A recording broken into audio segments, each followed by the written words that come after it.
My name is Amelia. I'm 36 years old and work as a curator at a private gallery specializing in contemporary art in Seattle. I'm not someone who cares too much about appearances, but my job requires me to always look polished, neutral midi dresses, neatly tied up hair and thin eyeliner. People say my eyes are easy to trust, but lately, I don't even trust myself. I live with my husband, Daniel, a real estate businessman, and our 6-year-old daughter, Lily. Our house is located in the northern part of the city on the edge of a quiet neighborhood, surrounded by pine trees and a lake that reflects the evening sky like a mirror. It's a 2-story house with a sloped European-style roof, rebuilt from an old structure nearly 80 years ago. When we first moved in, Daniel joked, "If there are ghosts, I'll make friends with them," but lately I'm the one who feels like I'm living with something invisible and not at all friendly. My mother passed away 3 months ago, suddenly while on vacation in Arizona. A heart attack, unexpected, with no warning, leaving behind only a will that had already been sent to the family lawyer. She left me nearly $2.5 million, mostly from stocks and real estate. I haven't touched a cent. Not because I don't need it, but because something doesn't feel right. Since the funeral, Daniel has been acting differently. Not exactly distant, but constantly busy. Sudden meetings, phone calls past midnight, and hushed conversations I overhear when passing by his study. Every time I ask, he laughs it off. "You're overthinking, I'm just trying to secure our future." I want to believe him, but deep down something chills me to the bone. Lily, my little girl with soft curls and amber eyes, has always lived in her own imaginative world. She could turn a crack in the floor into a treasure map or call drifting clouds sleepy lions. But lately she's been quieter. She often sits by the living room window, staring into the yard with an unreadable expression. "What are you looking at, Lily?" I asked one morning while pouring orange juice. She didn't turn around. "Don't you see? The shadows moving between the trees, they're whispering to each other." I gripped the glass tightly. "You're imagining things again." Lily turned to me, her gaze slow and serious, enough to give me chills. "It's not imagination, they're talking about you." I was about to ask more when Daniel came downstairs, adjusting his suit sleeve and smiling. "I have to leave early today. There's a meeting with Japanese investors. If it goes well, we'll have an amazing vacation. Lily, what do you want Daddy to bring you from Tokyo?" She stayed silent. I forced a smile, but my heart was still racing from what she'd just said. I walked Daniel to the door and watched his Range Rover roll down the gravel road. A cold gust of wind made me pull my coat tighter. Though the sun was up, I couldn't shake the feeling that someone, or something, was watching me. Not from afar, but close. Maybe inside this very house. Everything started with my mother's death. And I'm scared the next one will be me. 3 days after Daniel left for Tokyo, Lily barely moved from the living room window. She drew more, but not flowers or castles like she used to. Every drawing was of a house surrounded by swirling black lines, with faceless figures standing behind the windows. I asked her what she was drawing and she simply said, "The ones who are waiting." "Waiting for who?" "Waiting for you to wake up." I was used to Lily's vivid imagination, but the way she spoke, slowly, clearly, without blinking, sent a chill down my spine. That night, I checked her sketchbook. One page had been torn out. The next showed our house, covered in red splotches with a long-hailed woman at the center, either sleeping or lying still. I tried to brush off my thoughts. Maybe I was just overreacting, still grieving. But things got stranger that Wednesday afternoon, when I was organizing the storage room and found an old leather notebook hidden behind a loose floorboard. The notebook had no name on the cover. Inside were rough technical sketches of the house, or rather the original structure. It showed an underground passage, a narrow tunnel leading from behind the kitchen to a room beneath the ground, completely separate from the main foundation. It hadn't been mentioned in last year's property inspection. When I brought the notebook to the living room, Lily looked up from her comic book and casually said, "I've seen that." I froze. "Seen what?" "That tunnel. In my dreams. A voice told me to show you the way." I swallowed hard. "What voice?" "Grandma's." I almost dropped the notebook. That evening while I was clearing the table, Lily dragged a chair over and whispered, "You shouldn't be home alone after dark. They don't like you being here." "Lily, don't say things like that. I heard Daddy talking to someone. He said if you disappeared everything would be easier." I stared at her. "Where did you hear that?" "His office. I was sitting by the door. He didn't know." I tried to stay calm, but my stomach was in knots. That night I snuck into Daniel's office. The computer was logged out, the drawers locked, but in the trash I found a crumpled stack of printed documents, a diagram of our home security system labeled full lockdown mode, and a blueprint of the house. One note was underlined in pencil: "Ensure there are no uncontrolled exit points." I collapsed onto the floor, my head spinning. What is happening? A text alert came through. It was Daniel. "I need to stay a few more days. Big deal. Don't call." Then a phone call from an unknown number. I hesitated, then picked up. "Ms. Amelia, this is Marcia Bennett, loan officer at First Haven Bank. I'm calling to confirm a request to close the savings account under your mother's name, Annette Wells." "Close the account?" I gripped the phone. "I never requested that." "Oh," the woman hesitated. "The signature on file is yours, but I'm sorry, I can't share more without legal authorization." I hung up, my hands shaking. "Daniel, he's trying to take my mother's assets?" When I entered the bedroom, Lily was sitting on the bed hugging her stuffed bunny, eyes fixed on the window. "Mom," she whispered. "It's starting." "What is?" "The shadows in the garden. I see them, and they're coming closer." I rushed to the window. A black SUV was parked not far from the house, headlights just turned off, no one stepped out. But I could feel it. Someone watching us through the glass. I held Lily's hand tight. For the first time in my life, I was too scared to even breathe. Something had shattered inside me.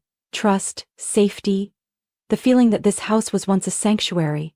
Now it was just a box, a trap. And someone, or several someones, was waiting for me to fall right into it. I couldn't sleep the entire night. Even after locking all the windows, pulling the curtains shut, and holding Lily tightly in my arms, I couldn't shake the feeling that someone was watching us from outside. Or worse, from inside the house. Early the next morning, while Lily was still asleep, I stepped into Daniel's office. This time, I wasn't just looking around. I searched with intention. I pulled out drawers, checked behind bookshelves, even removed the back of a framed picture on the wall. Finally, at the bottom of an old beige file box, I found a thick envelope sealed with red string. The label read, "Metropolitan Life, Life Insurance, Amelia H. Jameson." My hands were shaking as I opened it. Inside was a life insurance policy worth $2 million. The beneficiary? Daniel J. Jameson. The signing date? 1 week after my mother's funeral. It felt like a punch to the chest. I had never agreed to sign any recent insurance documents. The signature looked like mine, but the strokes were stiff and distorted, not how I've ever signed my name. Beneath it was a handwritten note, unsigned. "Complete all paperwork before the 30th. Make sure nothing is traceable, especially by her." I quickly closed the file as I heard a sound in the hallway, but it was just Lily. She walked in, holding her stuffed bunny, eyes still heavy with sleep. "I dreamed about Grandma," Lily whispered. "She said don't trust Daddy." I knelt down and took her hand. "Lily, if anything ever makes you feel scared, please tell me, okay?" She nodded but said nothing more. Her eyes, once again, tightened something deep in my chest. I brought Lily over to our neighbor Susan's house, the one who used to teach her art. "She has a mild fever," I lied. "I need to take care of some urgent paperwork. Can you watch her for a few hours?" Back home, I called the insurance company, pretending to be Daniel, asking about the policy I'd just found.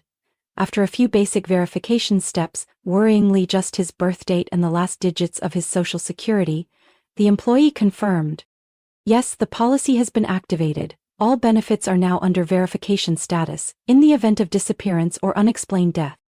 I hung up, my face drained of color. Daniel had made a plan. While gathering all the documents, my phone rang. Caller ID, Charlotte. Daniel's mother. Reluctantly I answered. "Hello, Charlotte." "Amelia." Her voice was always soft but chilling. "Daniel called me this morning. He said you've been a little tense lately. Is everything all right?" I stayed composed. I'm just sorting through some paperwork related to my mother's estate. A short pause. Then Charlotte's tone shifted, sharp and deliberate. He's been under a lot of pressure, Amelia, you know that. You shouldn't make Daniel feel distrusted, especially right now. You wouldn't want Lily to grow up without a father, would you? I clenched the phone. Are you threatening me? Oh no, just reminding you there are things you don't know, and sometimes knowing too much isn't good. I hung up before I could say something I'd regret. I was trembling, there was no more doubt. They were setting a trap. That afternoon I found another copy of the house's blueprint, aged, marked in red ink, hidden behind the bookshelf. On it was a note. P4. My strange label under the basement. An area I thought was just a storage room. I decided to check it out. The old basement door creaked. My flashlight flickered across moldy walls. I followed the blueprint, counted my steps, until I reached a section of brick wall that looked different. The mortar was relatively fresh, as if recently patched. I knocked. It sounded hollow. Something was behind that wall. A room or a passage. Before I could do anything else, I heard the front door open. Heavy footsteps echoed upstairs. Daniel was home. I switched off the flashlight and backed away, staying completely silent.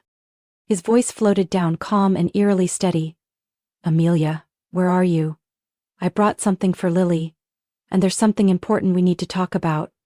I pressed into the shadows, my heart pounding like a war drum. I had to choose. Keep pretending or face the truth. But I knew this much: if I stayed in this house tonight, I might not get another chance. I stood frozen in the basement, heart racing in my chest, threatening to shatter the silence around me. Daniel's footsteps creaked above, slow, deliberate, like he was drawing out the moment. I backed into the corner, pressing my body against the cold wall. My phone buzzed once. Susan's text. Amelia, Lily wants to come home. Are you okay? Is something wrong? I typed quickly. Don't let her come back. Please keep Lily safe. Lock the doors. Something is happening. Right then, the downstairs light switched on. Daniel's shadow stretched long down the narrow stairs. Amelia, his voice called, soft like honey. I know you're here. We need to talk. About your mom. About everything you've misunderstood. I held my breath. My hand tightened around the flashlight like it was my only weapon. A short, sharp beep. Then click. The basement light went out. I instantly flicked on my flashlight, its beam jittering across the brick. Then I heard it. The mechanical sound. Not from the stairs, but from the windows. I bolted upstairs, but the basement door slammed shut and locked from the outside. I twisted the knob. It wouldn't budge. I ran to the kitchen door. Also locked. All the windows, all the exits. Metal bars slid into place from the frames, just like the security diagram I'd seen in Daniel's printed files. No alarm, no warning, just silence, the faint smell of melting plastic and a light trace of gasoline in the air. I was in full panic. I tore through drawers, searched for the landline, disconnected. I ran to the front door, of course it wouldn't open. I rushed to the living room, pulled out the house plan I had hidden. The underground path marked P4. It was the only way out. I sprinted to the kitchen, yanked open the pantry, ran my fingers along the paneling until I found a narrow seam, pressed, click, click. A section of the wall slid aside, revealing a dusty, low wooden door. I opened it. Inside was a tight tunnel, just enough for one person to crawl through.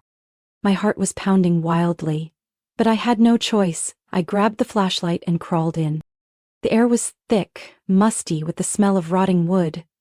I moved slowly, guided by the dim light. Every sound behind me sent chills down my spine. I didn't know if Daniel had noticed I was gone, but I knew. The house wouldn't be safe much longer. After what felt like forever, I saw a faint light ahead. I pushed through the rotted wooden door. It opened with a loud crack. I was behind the garage, next to a stone wall covered in ivy. An open space, no cameras, no barriers. I didn't hesitate. I ran like mad down the narrow back path toward Susan's house. Pounded on the door, desperate. She opened it, her face pale when she saw me. Covered in dirt, face ghost white. Oh my God, what? No questions, call the police, right now. Lily ran out and hugged me tight. Mom! I I held her close, trembling, and whispered into her ear, "We're never going back there, do you understand? Never."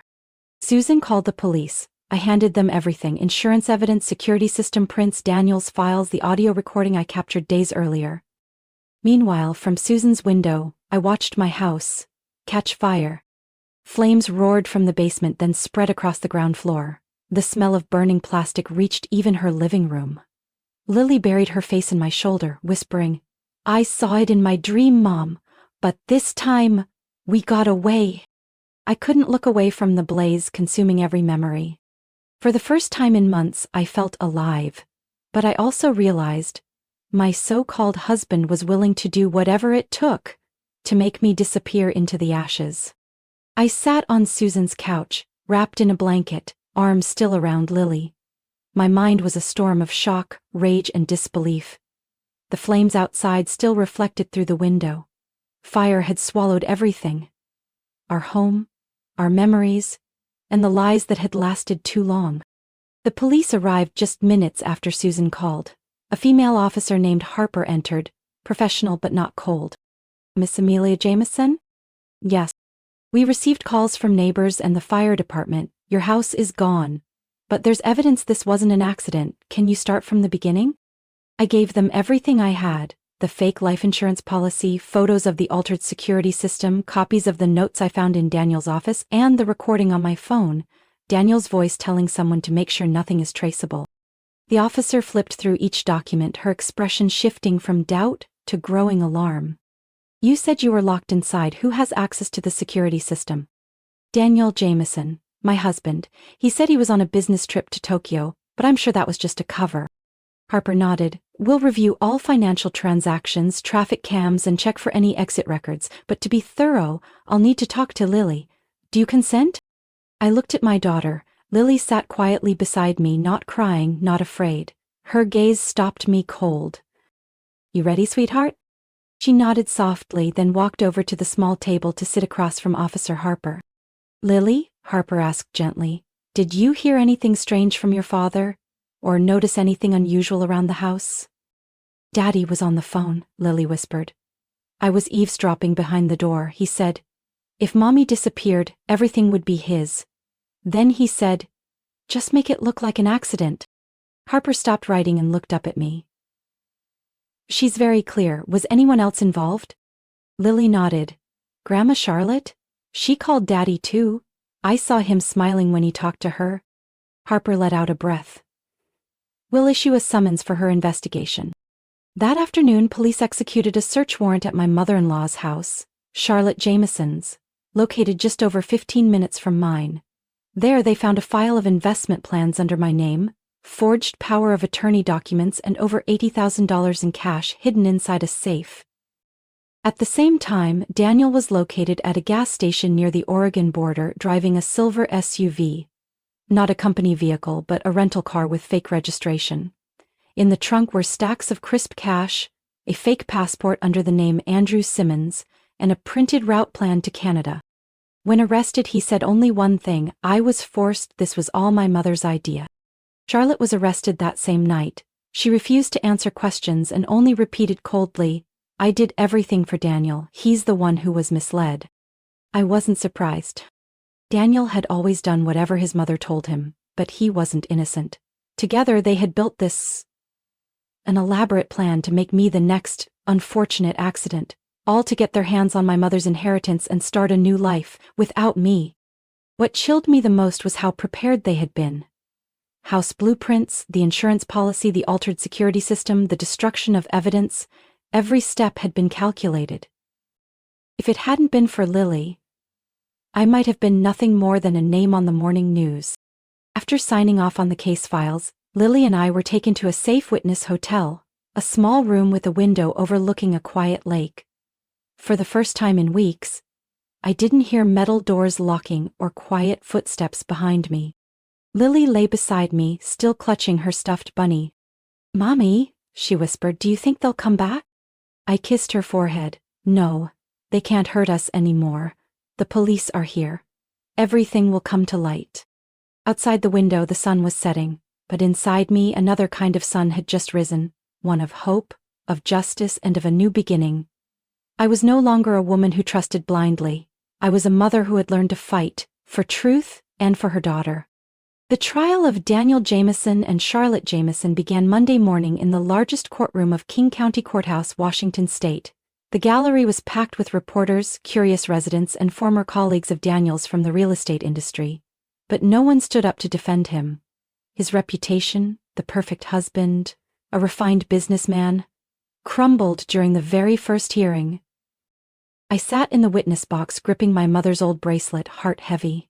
Lily sat beside me, her hair neatly braided, her expression as serious as an adult's. She wasn't scared, just silently waiting for the truth to be told. The prosecutor began with evidence that was clear and indisputable: the life insurance policy under my name, signed just after my mother's passing. The tampered security system that locked all exits from the outside. Photos of Daniel withdrawing cash and renting a car with fake documents under the name Andrew Simmons. Testimonies from me, Susan, the neighbor, and especially Lily. When Lily took the stand, the entire courtroom fell into a chilling silence. "Do you remember what your dad said?" the prosecutor asked. "Yes," Lily answered firmly.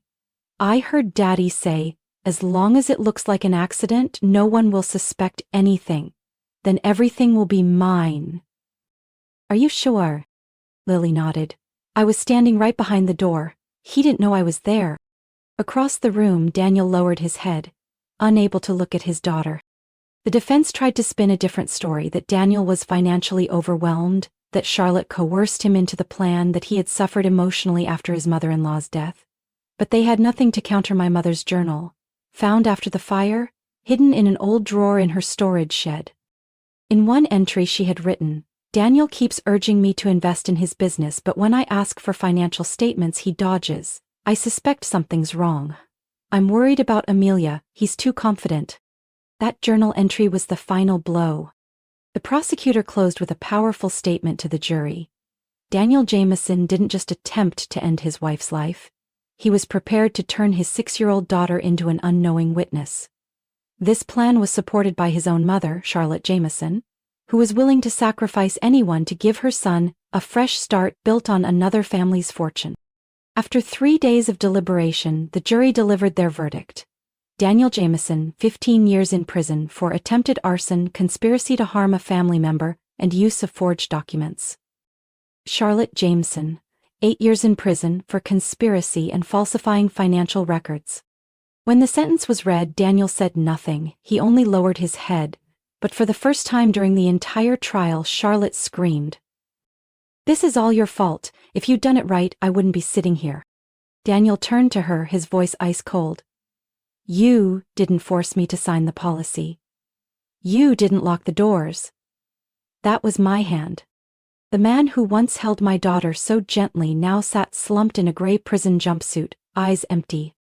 The toxic bond between mother and son, twisted by control and delusion, finally broke on the very stage they had created together. As we stepped out of the courthouse, reporters swarmed with cameras. One asked me, "Amelia, how does it feel to see justice served?" I squeezed Lily's hand and answered slowly, "Justice doesn't erase the wounds, but it stops them from spreading. I know that starting today, my daughter can finally sleep in peace." Lily looked up at me and whispered softly, "Mom, I dreamed about Grandma." She was smiling. She said, "Good job, Lily." I bent down and hugged her tightly. Even though I lost everything, my home, my trust, and the people I once called family, I held on to the one thing that mattered most: the bond between a mother and daughter, and survival not just in body, but in spirit. And that to me was the greatest victory of all. 3 months after the trial, Lily and I moved into a small house in Edgewater, a quiet lakeside town south of Seattle. No more automatic gates, no complex security systems, no towering walls, just a simple white fence, a front yard full of lavender, and a wooden balcony overlooking the clear blue water. We didn't need much, just the feeling of being safe and a place to breathe without looking over our shoulders. Lily quickly fell in love with her new school. She made friends with a small group of kids who also loved to draw and grew especially close to her art teacher, Miss Diana. Every evening, Lily brought home a new drawing, sometimes a wooden bridge over the lake, other times a portrait of me reading beneath a maple tree. She has a truly special inner world, Ms. Diana said during our first parent-teacher conference, and a rare gift for visual expression at this age. I nodded, not surprised. Lily had seen and survived things no child ever should. Art had become her own language, the way she healed wounds too deep for words. As for me, I returned to work at Gallimore Gallery, the place where I had been a curator before stepping away to care for my mother. At first, I worried I wouldn't be able to focus. But instead, every time I stood before a piece of art, I felt calmer, more grounded in myself. Outside work hours, I began planning a long-dreamed project, a foundation to support young female artists, funded in part by the inheritance my mother left me. I called it the Reverie Foundation, based on the idea of a reverie dream, a voice for those who had once been silent, overlooked, or broken. We would host exhibitions, workshops, and provide scholarships for female art students, especially those who had experienced trauma, loss, or abuse. I wanted to create a space where women weren't just seen, but truly heard. At our first planning meeting for the launch exhibit, I ran into Ethan Torres again, an architect I had worked with the previous year on the restoration of a historic gallery. He was quiet, had a deep sense of aesthetics, and a rare ability to truly listen. "Melia," Ethan smiled gently when he saw me fumbling with a stack of layouts.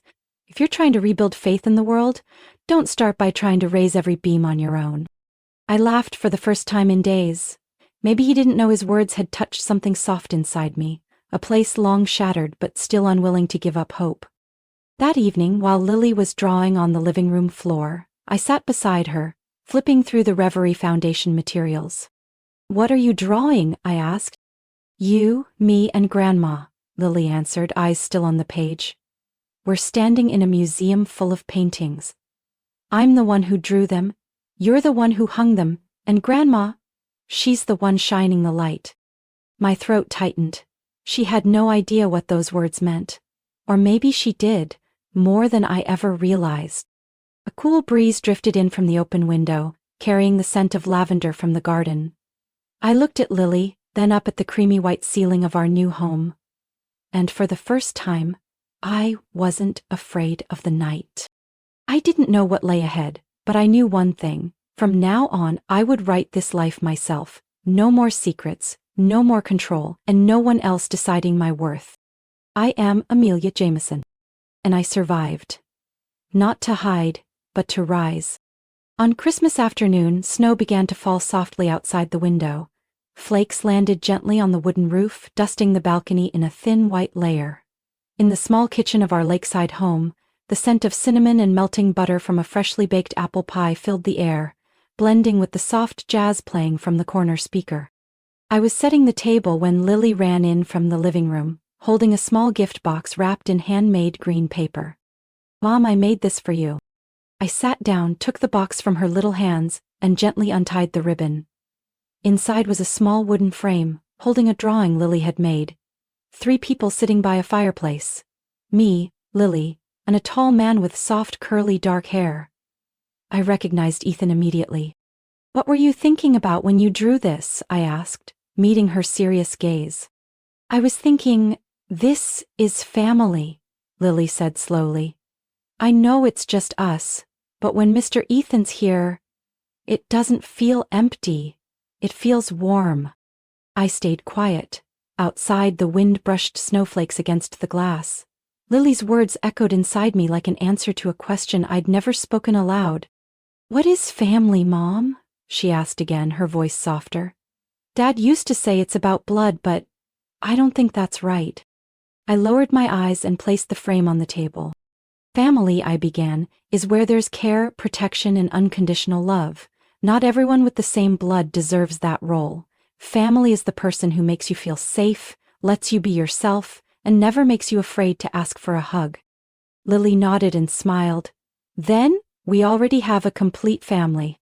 I raised an eyebrow, teasing, "What do you mean?" "I think, if it's okay with you, Mr. Ethan could be part of our family.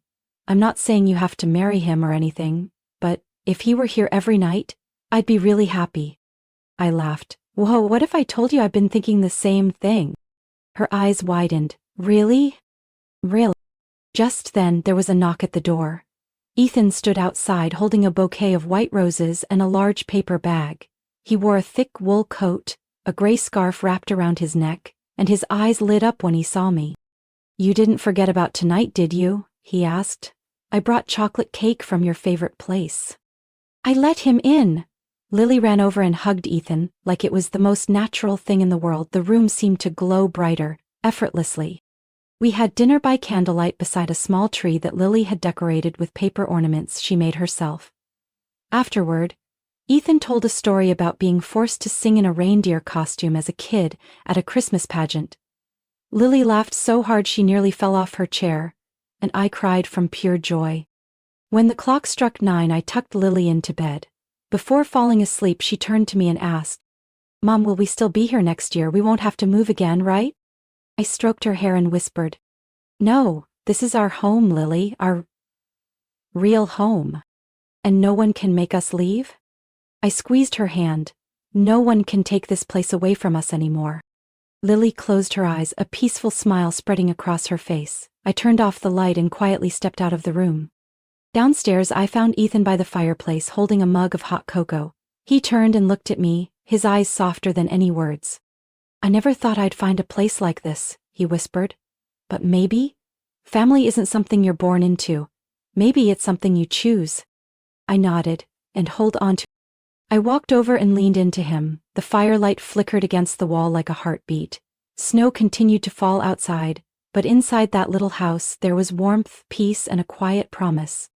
We had survived the darkest days to find each other right as the light returned.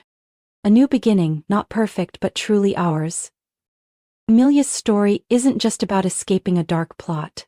It's a powerful reminder that family isn't always safe unless there's love and respect. Her clarity, courage, and devotion as a mother carried her through the shadows to rebuild her life. In a world full of uncertainty, what matters isn't where you came from, but where you choose to belong. A place with real love, understanding, and unconditional grace. What do you think about Amelia's journey and the choice she made in the end? Share your thoughts below. And don't forget to follow the channel for more heartfelt stories about family, truth, and the courage to begin again.